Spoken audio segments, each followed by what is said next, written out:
Pfizer is one of the biggest pharmaceutical companies in the world. It is also the pharma company that is in second place when it comes to reliance on the China market.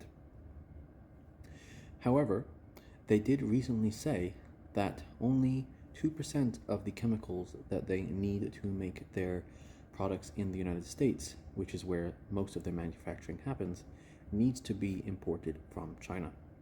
But we still should think about these tariffs. They also said that they could move things back to the United States, the stuff that they can do quickly. What does that mean for the stuff that they cannot rebuild quickly in the United States? We also need to consider the fact that China is one of the company's biggest markets when it comes to selling their drugs.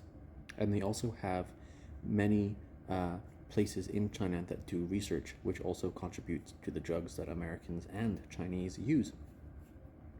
Lastly, Pfizer did really well over COVID because of them making a drug for that virus.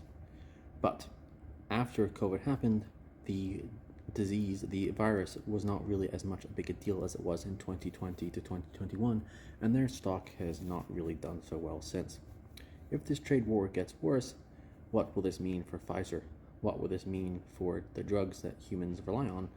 Because Pfizer is one of the biggest companies in the pharmaceutical industry.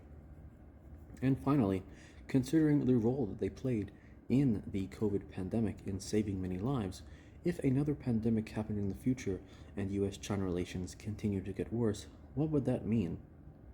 Bye-bye.